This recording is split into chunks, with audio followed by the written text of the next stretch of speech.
What should I call this happy madness that I feel inside of me? Some kind of wild October gladness that I never thought I'd see. What has become of all my sadness, all my endless lonely... Is there some way we can kind of just re-record this and just dub March in for October? Because the song would really work at that point. Yes, it is our March Madness show. We do it every single year. We do it roughly the same way every single year. Not because the fans ask us to. Kind of the opposite. But here we are once again in studio with us, Bill Curry, who's playing the part of Bill Curry. Julia Pistel, founding member of CT Improv, among many other things, and is now the official prognosticator of the Colin McEnroe Show, March Madness Wise. Mike Pesca hosts the independent daily podcast, The Gist, and many other Mike Pesca enterprises as well. You'll hear a little bit later from Elizabeth Davis, who is this year's president of an obscure college. She is the president of Furman University in Greenville, South Carolina. So she's president of Furman University. That would make her POFU. I don't know if she uses that, but it's nice, POFU. All right, so before Julia unveils her strategy, her method this year, we might want to just set this up from a nominally basketball perspective. And maybe, since we have a UConn toady here and a St. John's fan also here, we should talk about the lead-in to all this, which is the... So Mike Pesca, why don't you Mike Pesca, I'm offering you a free opportunity to gloat. So gloat away. And explain what you're gloating about, because half of our audience has never watched a basketball game. Right. So first of all, observation, the song One Shining Moment sounds like a song that should have been arranged by Nelson Riddle, doesn't it? Just the title of the song. Wow, yeah. Good point. The wee small hours of the morning, then comes one shining moment.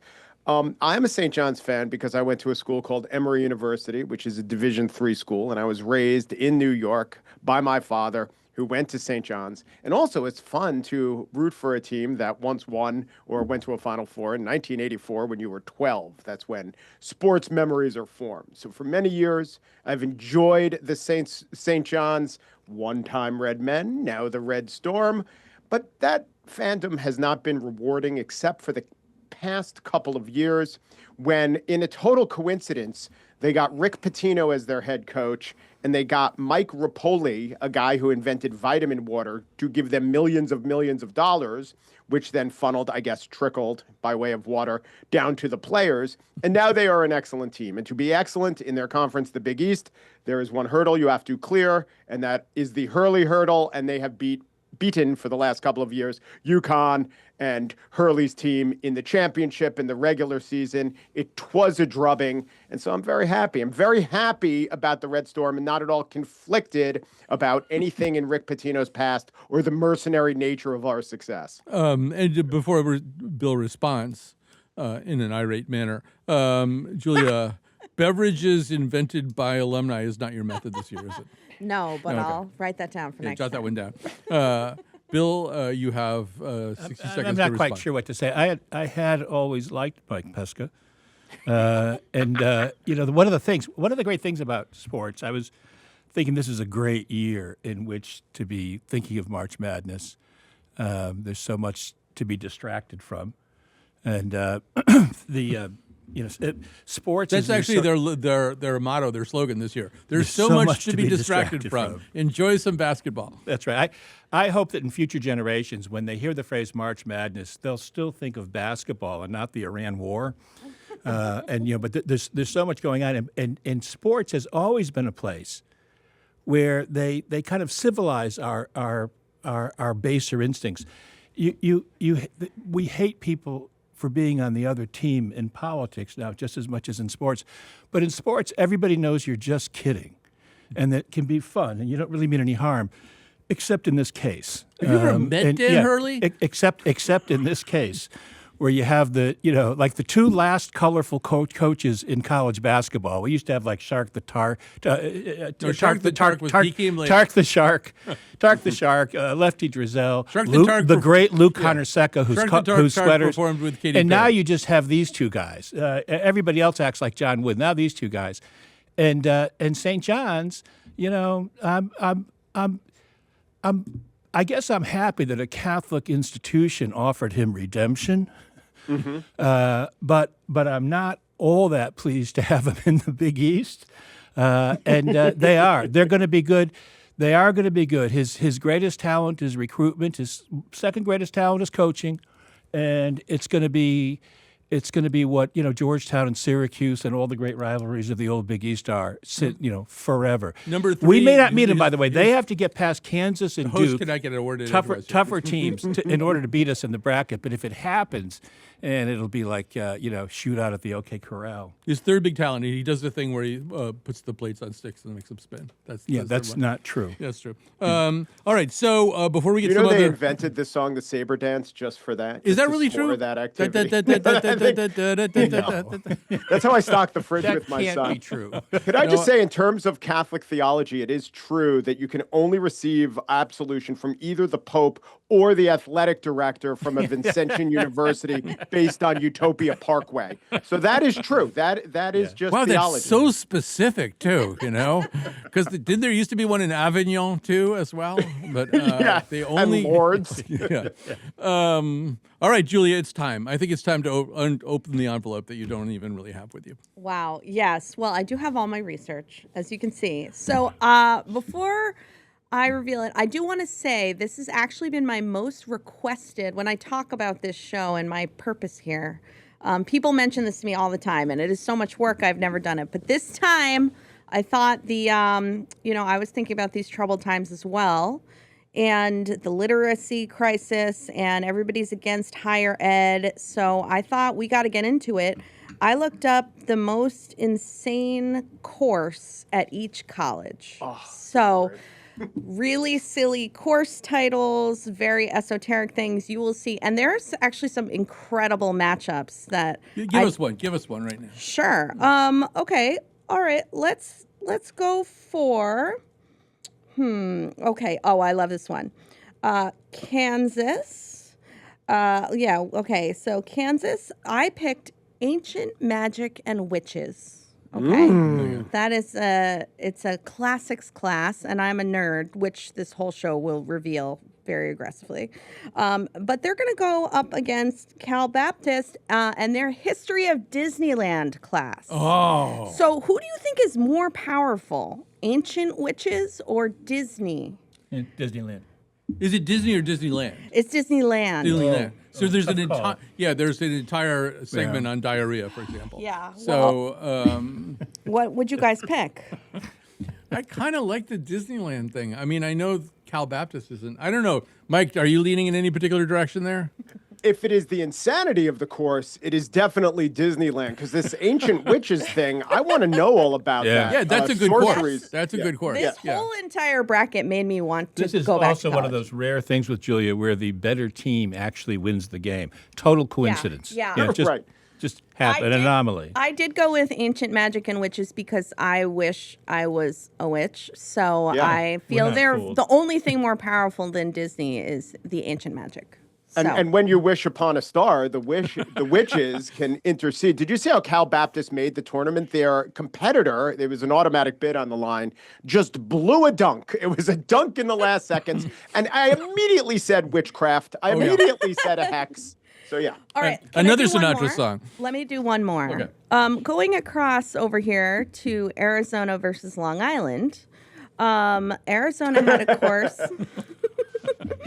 Arizona versus Long Island. That's what most people who retire from New York City have to That's right. decide. A big decision for And all actually, of us. ironically, Arizona is easier to get to. Okay, so here we have, in Arizona, you can take a class called Weird Stuff, Ghosts, Abduction, and Psychokinesis. Okay? It's kind of random. Look, ask them about it. Weird stuff, ghost, abduction, and psychokinesis? You might be wondering how those things are connected. It's probably a writing class. Yeah, okay. All right, and that is up against the Career of Bill Murray, which is a lecture series Oh my God. in the cinema department of Long Island. So I will just say, I think that this is a huge upset, but the career of Bill Murray would upset Weird Stuff because that really is his career, you know, Ghostbusters, Groundhog's Day, etc. So he would come out on top. Is he supposed to be a UConn fan? Does his son still work there? Yes, his son is at UConn. Yeah. The Luke Murray. And I don't know. I know so much more about Bill Murray's career than I do about telekinesis. Psychokinesis. Psychokinesis. Yeah. Oh, I know nothing about that. You move things while you're crazy. Oh. Yeah. All right. Well, yeah. I got to. You move things with your mind and then you stab them in the shower. That's how the psychokinesis works. Mike, do you want to weigh in on this one? Yeah, this is a contradiction to picking the team that will win. Long Island has a 1% chance. Also, as a son of Long Island and a current resident of Brooklyn, I have to point out that Long Island is technically in Long Island. It's half in Long Island. It's a weird campus because they have one campus, which used to be CW Post, but they play their games on another campus in downtown Brooklyn. So these are two different counties, not connected, connected by, I'd say, 20 miles. And they play in the Shark Tank, because they're the Sharks, so that's kind of cool, but it doesn't matter in terms of Bill Murray and his oeuvre. I like that Long Island University's fight song. The title is Fight Song. You know, like they didn't waste a lot of time on that. They just went ahead with it. I also don't get that. It should have been something like Billy Joel, right? Yeah. Yeah, it should have been. Bottle of red, bottle of white. I don't get that the colors are blue and gold when the mascot's a shark. You know, you think it'd be like, you know, some kind of mottled gray deal, but. But I'm going with Pesca. Whatever he said, I said. There are 16 colleges on Long Island. That was part of our research for the show today. Yeah. 16 colleges, because Hofstra also is in the draw this year. And you transferred through most of them, did you not? I did. But then this was before NIL, but we're going to get to NIL in just a second. But so Mike Pesca has 3 topics that he would like to bring up. The first, Mike, as I understand it, is the emotional state of Dan Hurley. Yes. Say some more about that. One time, there will be a foul called against UConn, and Dan Hurley will acquiesce. Yes, my players transgressed. This will happen. Statistically speaking, it has to be the case that some referee's decision was an apt one in his mind. It hasn't happened so far in his storied career. I've never seen a person complain more, not just about calling, but about anything, right? My grandmother and how cold it is does not compare to Hurley and every call that has ever gone against him, which is to say every call. But go ahead, disagree, you UConn faithful. I have to say that I think the UConn men's coach, the job, it's like Shutter Island or something. It's like one of those movies where the house you live in is driving you crazy, slowly crazy. Because I've watched this happen to a few, I don't know how, you know, agitated Hurley was before he first came here. But I feel like it's just like a thing where you slowly go insane with thousands of people watching. And I would have, of course, the expressions of Danny Hurley. Yeah, you could almost teach a course in Arizona. Like you could add going crazy while coaching UConn to psychokinesis, abductions, and whatever the other one was. Absolutely. And as a true Husky fan, I would just like to say that I've never noticed anything the least bit odd about his outfit. Guys, like, if he's anything, he is understated in a model of comportment. Yeah, yes. absolutely. Yeah. All right, so that's topic 1. And could I bring up this is really an unrelated thing, and I don't know whether I didn't watch this, although I watched a little bit of it last night. But did anybody watch? There was a Tuesday night play-in game, or a couple of them, where the announcers were Charles Barkley and Dick Vitale. I did. I watched the end of Texas and NC State. And it did seem to me that Charles Barkley, while an affable fellow, literally the most fun celebrity I've ever had a random interaction with. And so many people say this. And Dick Vitale, who I've had professional interactions with, it seemed like Barkley was pretty annoyed by Dick Vitale, but was taking it in stride. Because Dick Vitale, although a legend and beloved, has not offered a good insight into the playing of college basketball in about 20 years. Like, we keep him around because he's beloved and comes up with nicknames, but never really says anything to help you understand understand the game, and Barkley was a little. I would feel like that conversation is going on about me somewhere in this building right now. And So I'm perhaps a in the little studio. sensitive. He hasn't really had an insight in a while.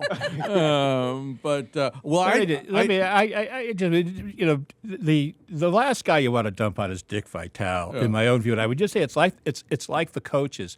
We used to have colorful commentators, Al McGuire, Dick Vitale, and they got you all razzed up as you were watching it. And now, at college and sports levels, you have these color commentators who have these constant digressions to their dinner the last night or somebody they went to school with.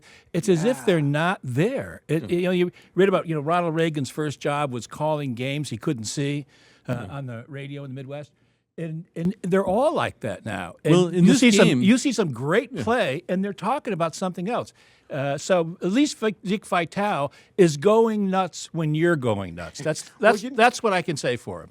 The other trend is the player who can't stop reminding you that he used to be a good player. Donnie Marshall. That's also in really the boring. championship game, it was, you don't know what it's like to dunk in the Big East tournament. That's right. Yeah. Fine. Do you, Donnie? That's right. He does. I do want to say that in this game, what happened was there were actually Important three to keep a people in clean the locker. booth. There were 3 people in the booth, and the play-by-play guy was having voice problems, which is obviously a real disaster if the other 2 people. And Vitale and Barkley did have the following exchange. Vitale, you're one of the top players ever to play.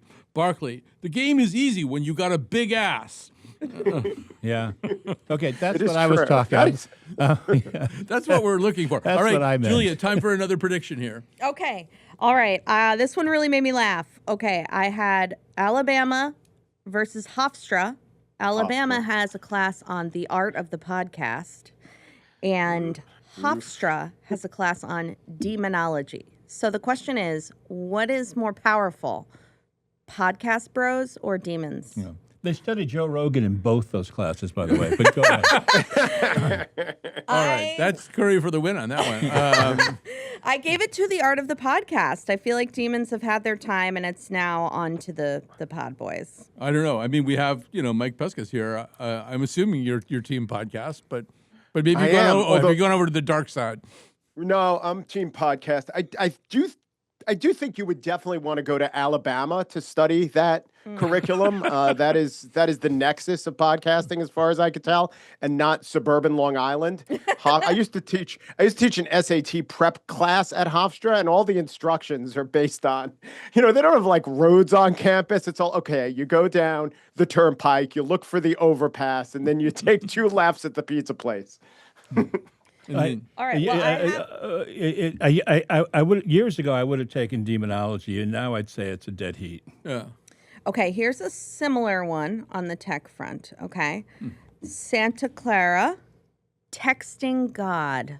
Texting God. And I can look up in a second what kind of class that is, because I do have sources for all of these. But that goes up against Kentucky, which is closing Pandora's box, safeguarding AI. So the question is, do you want to safeguard AI, or do you want to just blow past it and text God? And when you It's text God versus AI. Yeah. Wow, another very close call. So when you text God, do you Getting just out of go? hand. Do you just go? You up? Yeah, I mean, he's always up. Omnipotent, He's on that omniscient, and narcoleptic. Both of these are impossibilities. Both of these are impossibilities, aren't Yeah, they? you're Like, right. you It was a can't really tough text match. God. You can't stop AI. Although when like God the texts back, Kentucky he always texts back SMH.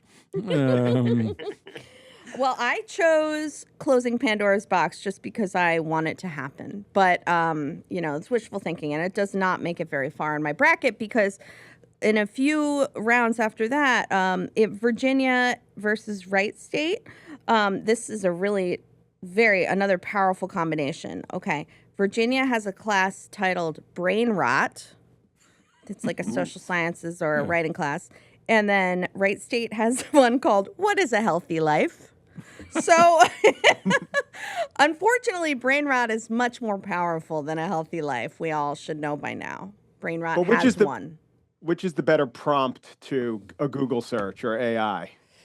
Oh, God. I don't think. With brain rot, you just go right to skibbity toilet. I think. Yeah, that's right. That's like the whole thing. Virginia also has sociology of Lady Gaga. That was a famous class that got neat. attention a couple years ago. Yeah. Listen to him. He's got more. Wow. You spent hours and hours Look, and hours. I'll never forget the first year Pesca was here. We did anagrams, and he was doing them on paper Yes, he faster was- than me. Yeah, he was doing high-speed anagrams. All right, so Mike, I know another thing you want to talk about is NIL, N-I-L. I don't know who this person NIL is, but he's very powerful. Yeah. He seems Rich. to be able to get people to do what he wants. So Yeah, explain. I think Springsteen added him to the band after Little Steven left, I think is the answer. Okay, so NIL is the not correctly labeled name, image, and likeness. It is just the mechanism by which players are paid. And so now players are paid. And this is a correction to an injustice that created much more of an injustice, I would say, just like so many things in our society. Or at least we're trying to put something right. And I don't know how well it's going. See also cannabis legalization, at least in Brooklyn.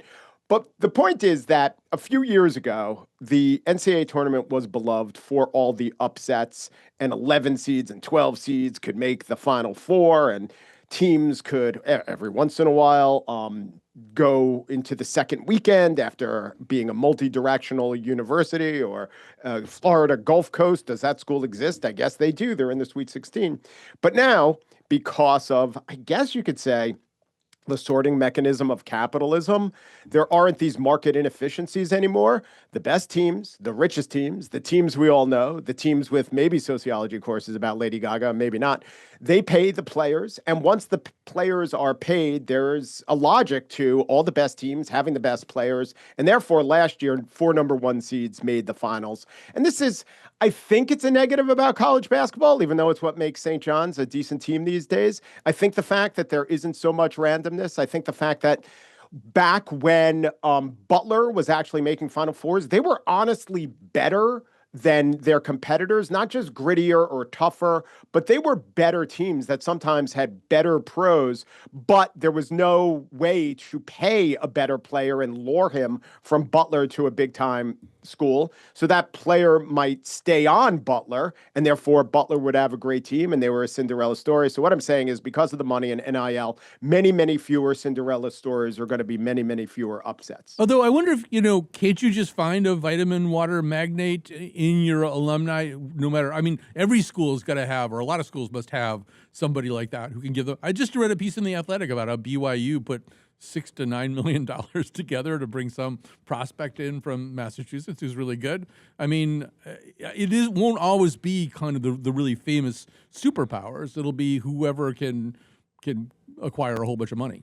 Yeah. Yes, but some teams that have traditionally been good college teams for different reasons, and maybe they invest in their, I'm thinking of other biggest teams, Marquette, Seton Hall, very good college teams. They pay enough to hire a coach. If all you're doing is competing on, is our college basketball program good, you're fine. But if it's, do we have an unbelievably rich alum? Seton Hall doesn't, or at least not probably if we scoured who went to Seton Hall, there's someone who's rich, but doesn't want to give to the basketball team. And it is like late stage capitalism. Eventually, 8 billionaire tech bros choose schools, and they're the only ones who ever make it to the Elite Eight. That just that no other school can compete with. It is sort of like if you're gonna shelve your traditional values, do it openly. And this is a lot also like in politics. They have super PACs now, and they say they're lawful because they're independent. But in fact, the candidates show up at their fundraisers and leave just before the ask. It's just a total payment. And the NILs are the same thing. And that's why you don't get Cinderella candidates and you don't get Cinderella teams, because the whole thing's getting rigged. Okay, we're going to have to go to a break in just a couple of seconds here and let Mike Pesca go and do one of his many other jobs.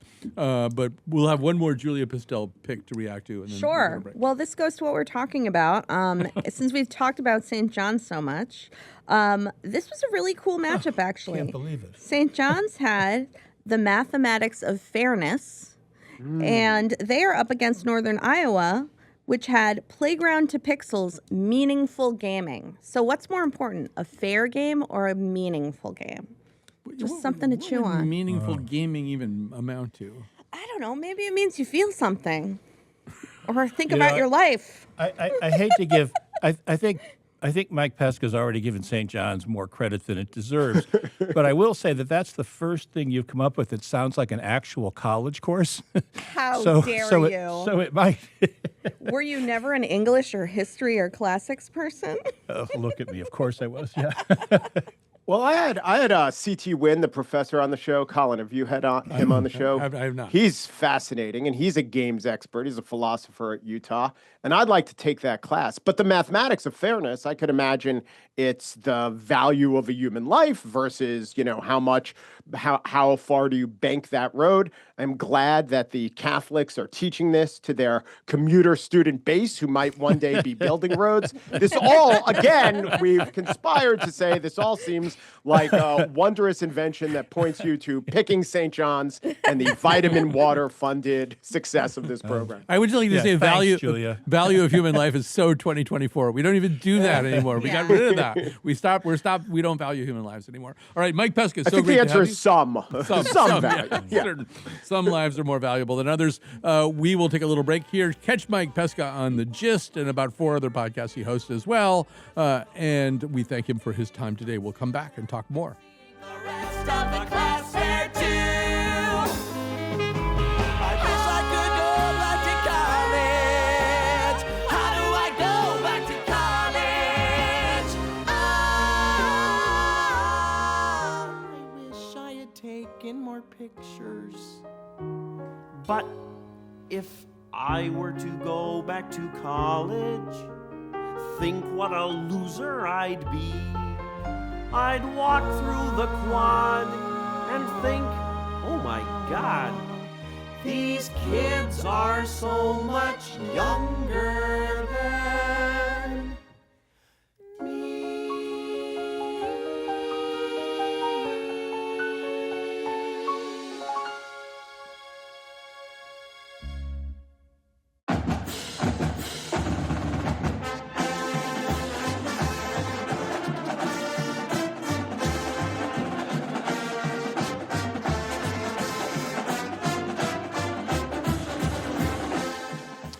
And if you recognize that music and you're an NPR listener, it's because we play it every time Eleanor Beardsley does any kind of reporting. She is a graduate of Furman University. It's in her contract. We have to play the fight song anytime she reports on the air. So as if you listen to the show every year, this episode of our show, you know one of our traditions is to highlight one of the smaller universities, colleges and universities that play in March Madness, maybe one of the ones that doesn't get to the big dance all the time, but has its own storied past. This year, our choice is Furman University. They will be playing the University of Connecticut in the first round. Joining us now is Elizabeth Davis, the 12th president of Furman University in Greenville, South Carolina. President Davis, welcome to our show, and what's the mood like on the campus? Thanks, Colin. Incredibly excited. We had a great watch party on Sunday. We had a ton of kids and fans up in Asheville to see us win the SoCon championship. So, everybody's in a good mood when the team's winning.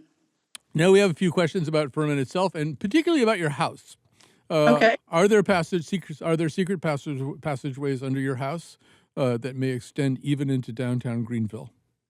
There sadly are not.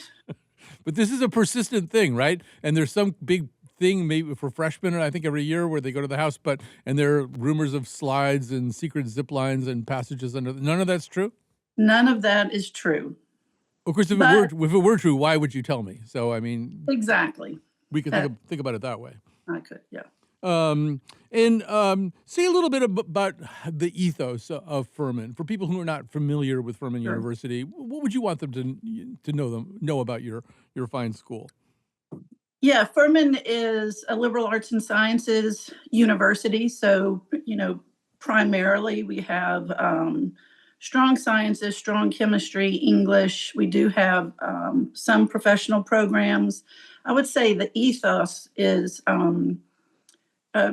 academically rigorous, but also not competitive. So nobody's, hiding books in the library to keep others from doing better, which we know some schools are rumored to do. Very friendly. We have, I guess our educational philosophy is to be sure to blend the academic rigor with experiences. So we track every student. We make sure that they have either an internship, research with faculty, or study away. and so that by the time they graduate, they're ready to launch into their careers or into grad school. All right, so the Furman mascot is the Paladins. Paladin is a knight. I believe it is also a playable character in Dungeons and Dragons. Tell us a little bit about Paladins. So the Paladin didn't become the official mascot until 1961.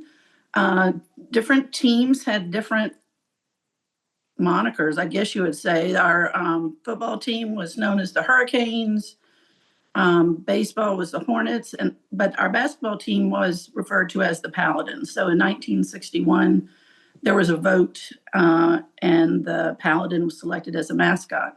So a Paladin is heroic, chivalrous, defender of a cause, and so I think that fits Furman quite well.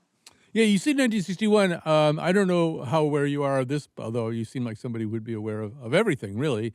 But in 1960, there was the famous pants sharing incident where I believe Clemson played in a rainstorm during the day against some team in Virginia, and then gave their waterproof pants to Furman to play later in the day against another Virginia opponent. Possibly the only time in college football history of pants sharing. I don't know if the name change was intended to sort of erase the memory of pants sharing, but I feel compelled to bring it up anyway. That's hilarious. Well, we know college kids often come up with fun antics, so that doesn't surprise me. Yeah, I think they were just wet this time, though. I think it was Yeah. the waterproof part. I'm sure it was a fun antic. Although, okay, I have something that I'm going to bring up with you because I think there might be an opening here. So you're playing UConn. Right. Their coach is Dan Hurley, who, let's face it, is clinically insane. But one of the things that he does is one of his superstitions is that he gets a bunch of M&Ms before the game, and he takes out all the colors of the team he's about to play, and then he eats the rest of the M&Ms. So Interesting. so your colors, purple and white. So I did some research, President Davis, and I found out that there were purple M&Ms in 41 when the candy was introduced, and they were taken out in 1949. The purple M&Ms were removed, I think because they believed that they caused people to wear other people's pants, but I'm not sure about that. But so then they were added back in 2022. But you don't get them in the mix. You'll see where I'm going here. If you just buy a bag of M&Ms, you're not going to get any purple M&Ms. You have to order them specifically or go to one of those like New York City M&M stores or something. I feel like if they do that, if they buy a bag of purple M&Ms, add them to the mix just so that Coach Hurley can remove them, I think you've got an NCAA complaint here. This seems to me like that would be kind of cheating. Wouldn't you agree? I would agree, but let's face it. I mean, the NCAA isn't really that strong on enforcing, regulations. So I doubt it would really get very far. Well, it's worth a try anyway. So yeah, I maybe just say a little bit. Oh, could you say a little bit about the women's team this year? I know they're not going to the big dance, but tell us a little bit about your women's basketball team. Women's basketball team, really young, and weren't expected necessarily to do incredibly well, but they did make it to the semifinals of the tournament. We'll get the majority of the players back, anybody who's not graduating. So we're looking forward to a strong season next year. That's great. And speaking of purple M&Ms and sweet things, you and your husband, who is identified on the Furman University website as Mr. Davis, hand out cookies, right, on study night. First of all, what kind of cookies are they, and explain what study night is. Okay, so study night is the day before the first day of exams. So it's the day between the last day of class and the day before exams begin. And so our first year, well, my husband is a great cook and baker. So he bakes about 1,200 cookies. It can be oatmeal, butterscotch. He'll make these things that look like Neapolitan ice cream, where they have the three colors. Wow. I know, chocolate chip, just all kinds of things. And then he'll bag them into little snack baggies. And then I get the glory of taking them around. I mean, he goes with me, but he does all the work. We have a little label on there that says, "Good luck on finals, Elizabeth and Charles Davis," and then a little asterisk asterisk because that says may contain nuts, because one year a mother emailed me and said her daughter had an allergic reaction. So we had to add that little disclaimer on there. Yeah, the UConn basketball transport bus says may contain nuts as well. That's a reference to Coach Hurley, however. So we should just say that this is an illustrious college. Not only Eleanor Beardsley, Amy Grant, Yep. Herman Lay, the founder of Lay's Potato Chips, Mark Sanford, former governor, and perhaps most importantly, Xavier Woods, a WWE wrestler who wrestled sometimes under the name Consequences Creed, which I think is just, first of all, a great handle. And possibly an inspiring one as well. Sounds like you got a really good team this year, a really exciting freshman point guard. Yes. So do you think do you have a chance against the Huskies? You know, I think that's the fun of March Madness. I think everybody always has a chance. It just depends on which teams show up. Yep, you whooped Virginia a few years ago. So We did, and that was so exciting. I'm sure Coach Hurley will be intent on not having that happen again. Well, listen, President Elizabeth Davis, 12th president of Furman University in Greenville, South Carolina. Thanks for being our guest today. Thanks, Colin. A soldier of fortune is the man called Paladin. Paladin, Paladin, where do you roam? Paladin, Paladin, far, far from home. All right, we are back, and that was great. And now we're going to talk quickly to Julia, because Julia Pistel is picking the bracket this year using weird courses that are taught at the various colleges. We've got Furman versus UConn. How does that shake out? Well, Furman is coming in with a very strong showing with a course called Body Snatching, Corpses and Society. So I like that. I like that a lot. Wait a second. Yeah, there's the early front runner. All right. But Was it like just unfortunately weekend for at them, Bernie's, or what? I mean, what is even in that? I guess you don't really. it's probably, a you're not first-year responsible. writing class. See, I have sources here. I had to check to make sure these were all Yeah. actually real. And some of them are even coming up. You could take these, Colin. They actually sound like titles of your shows. But anyway, They do kind of. body snatching would be a very strong entry, but UConn, of course, has its puppetry school. Yeah. And the class that I was most interested in is object theater, where you can turn anything into a puppet and control anything to make it do what you want. So, of course, that would be very strong skill to have in a basketball game. So, I have to agree with you about that, Julia. oh, this eyeglasses I'm case. I'm trying to make the eyeglasses case talk a little bit to you. Wow, this is an educated man right here. Let me just say, Julia's a bigger UConn fan than I thought. She has the puppets beating the body snatchers. I mean, that because- seems highly counterintuitive to me. No, Well, the no. bodies- Yeah, well, I guess that. Yeah, what's your rationale? Yeah, my Justify rationale it. Make is your case. a puppeteer can control anything, including a corpse. Unless They're not somebody intimidated snatches by his anything. body. Yeah. Well, I guess, yeah, if you snatched a puppeteer's corpse, that wouldn't be good. No, I think we're winning anyway, so I don't care. All right, so I think we need to take a break right here. We need to catch our breath. We're going to come back, and we're just going to go through some random stuff at the end.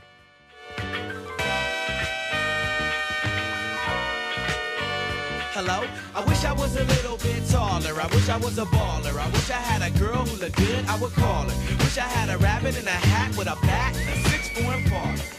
I wish I was like 6'9" so I can get with Leoshi, cause she don't know me, but yo, she's really fine. You know, I see her all the time, everywhere I go, and even in my dreams, I can scheme a way to make her mine.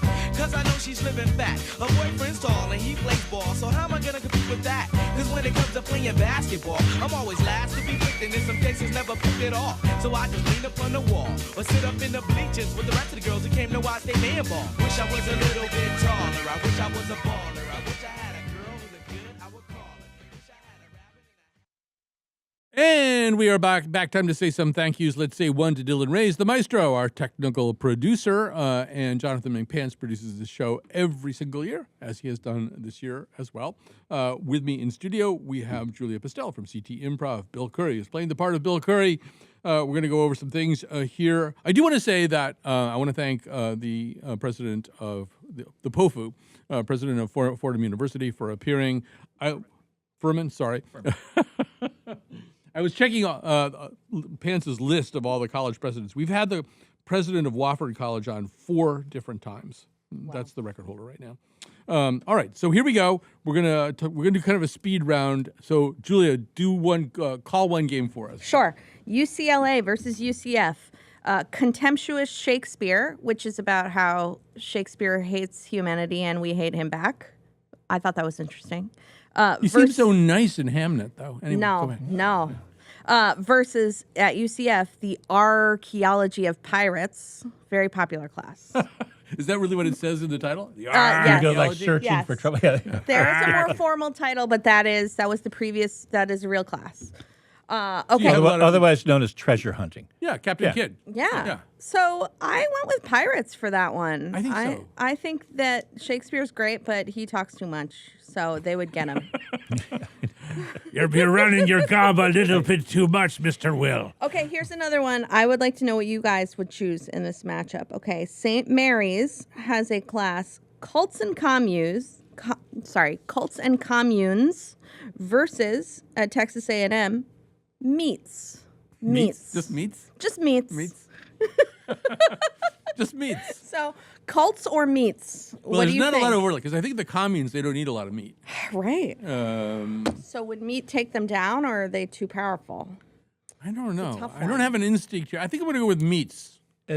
As a Catholic, I have to go with St. Mary's, even though it sounds like a girls' grammar school more than a college. Well, they have very good teams. Otherwise, I would go with Meats. All right. Well, I went with cults and communes. I just feel like they're powerful, and meats don't stand much of a chance. They're insignificant. Fair enough. So Bill wants to. I changed my mind. She's right. She's right. So we should quickly say, because we do focus a lot on the men's bracket here. Women, if I watch any games at all this year, they're going to be women's games. I think it's a much more interesting draw, and UConn obviously is coming in undefeated, not for the first time, not hardly for the first time, with probably the best player in the country in Sarah Strong. But I think also, as I looked at the draw, there are like a lot. There used to be a problem, Bill, which was UConn and Tennessee and maybe one other college would have a competitive program, and then everything else would just be tackling dummies. And that has been solved. I mean, there are really high-quality players on, 10, 20, 30 of these teams. I think this is a little bit of a throwback this year to when UConn was just the pride of the field. Mm-hmm. But it might turn out that way. Otherwise, you're exactly right. There's a dozen, 20 programs that have really come of age. In women's basketball, I remember when we first went to, in the old days, we were going to UConn women's games. I noticed 2 types of people in the crowd. There were older women who were blissed out finally getting the chance to vote for a first-class women's team. And there were older men who were blissed out because the women were playing basketball the way we were taught to play when we were young. And it's just like the NILs. It used to be that you were told if you dribbled too much and then shot on your own, you were called a ball hog. Now it's called creating your own offense. And you go to the women's game, and the kind of passing and hustle and selflessness also. Gino still doesn't put their names on the backs of their jerseys. It's a nice symbol, and so that we all wish we all want sports to embody all the good things it can embody, and all kinds of college and professional sports do so to a far less degree than we remember. Women's basketball kind of still does, and that's one of the things that makes it so much fun to root for. Yeah, and also I promised Julia that I would talk about names for just a second here. So on the women's side, Iowa has, I believe she's a guard. Her name is Chit Chat Wright. It's just a great name. And then you could have that nickname. Chit Chat Actually. Wright? Yeah, Chit Chat? Chit Chat McEnroe. Except that, as not you know, right. Chat wrong. As you know, off the air, I don't chit chat that much. It's true. Off the air, I just That's what it would be ironic. it's like somebody flips a switch on my back, and I just kind of slump over like a Yukon puppet whose strings have been cut. Exactly. That is so- so poignant. And then Southern Methodist on the men's side has a player named Boopy Miller. And I feel like Boopy loves Chit Chat. Chit Chat loves Boopy. That could be kind of a Gary Marshall. You could be the guy who brought sitcom. them together. Yeah, exactly. I'm sure they'd both love to hear from you. Yeah, as the young people say, Julia, I'm shipping them. Oh, that's really nice. All right, wow. so let's go back to your So- bracket, which you spent hours of your life on, and we now. Thank have you to- so yeah, much. yeah. Okay, let's see. All right, another matchup I really got emotionally invested in is: Are We Alone in the Universe at St. Louis, or German Fairy Tales, Georgia? Oh, I'm going St. Louis on that. Are We Alone in the Universe?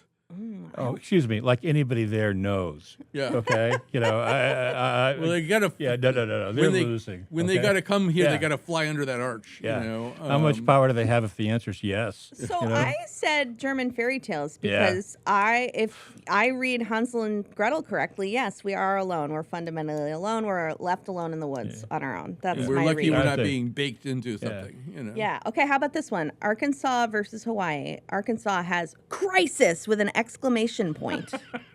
It's a crisis management class. And that comes up against in Hawaii surfing, a phys ed class. So Wait a minute. Who has crisis? Arkansas. Arkansas has crisis. Are you sure that the guy was just filling out the college catalog and something happened? He freaked And he out? just wrote crisis and he had to run. No, there's a whole description. That is a real class. They have a whole So crisis versus management. surfing. Surfing. Well, If everybody had an ocean across the USA, yeah. Yeah. I'm going with surfing. Wow. Which way are you with going, Hawaii. Julia? I went with crisis. I I think felt like the crisis. players, if they had taken a crisis management class, would win the game more than if they were just spending their time surfing. I believe Hawaii is one of the teams that doesn't have a mascot Oh, wow. for reasons of cultural sensitivity or something. And Interesting. did you know the Michigan Wolverines? That's not really their name. I mean, it's not an official name. It's just something people say. The college does not consider their mascot to be the Wolverines. Anyway, continue. Okay, let me give Have you they guys told one us more. what it is? No, maybe there's if no they mascot. come out and told what the real mascot was, people It's- would switch. It's honey badgers. All right, this one really delighted me. This can be my last one before my final four or Okay. so. Clemson has a survivor camp. Okay, a survivor camp. I forget what department that's in, but it's like a kind of like a 4-H, I think, survivor camp. Okay. Versus Iowa, which has a class in hand drawing bicycles exclusively. Hand It's like drawing all you do bicycles. for a whole That's semester. all you Hand do. draw a bicycle. Yeah. That's going to be survival camp. Yeah, it's got to be survival. I chose In fact, bicycles. you know what they're going to do is in the survival camp? They're Of going to course you eat the did. people who only know how to draw bicycles. They will be useless in a survivor situation. They will be the first people who are eaten in order to keep the other people going. Look, I didn't have any justification. I just thought that was the best thing I had ever All right, heard. you got about 90 seconds. Let's do your final four. Okay, my final four. We have mentioned most of them. I have Ancient Magic and Witches up against Space Race, which is a Vanderbilt class. And who's Ancient Magic again? I'm sorry for not knowing. Kansas. Kansas, okay. Then we had Forbidden Romance, which is a Chinese class in Miami. Okay, a collection of words that is stunning to hear. There's a lot to unpack there, but we're not going to do it. Yeah. And then finally, of course, Brain Rot, which was Virginia. Yeah. So, given everything, the whole state of the world and all of our addled minds, my final two were Ancient Witches versus Brain Rot, which is, I think, something we're all kind of wondering about these days. What's going to win? All right. And so I went with Ancient Magic and Witches, Kansas, for the whole thing. Thank you, witches. I'm thinking brain rot's the most powerful force in the world right Well, now, we're so gonna it's hard find out. hard to say. In 10 seconds, who's going to win on the men's bracket? The University of Connecticut. All right, I'm going to say that on the women's side, that UCLA is going to upset UConn. What? I'm just what a telling you. nutball. Okay, I want to. I got $3 right just now. not a I'm homer. going all the way on this one. I'm not a sniffer. Yeah. All right. So anyway, we have to say goodbye. Thank you No, for the word is listening. traitor, I'm sorry. not We'll get back to sniffer. regular programming tomorrow.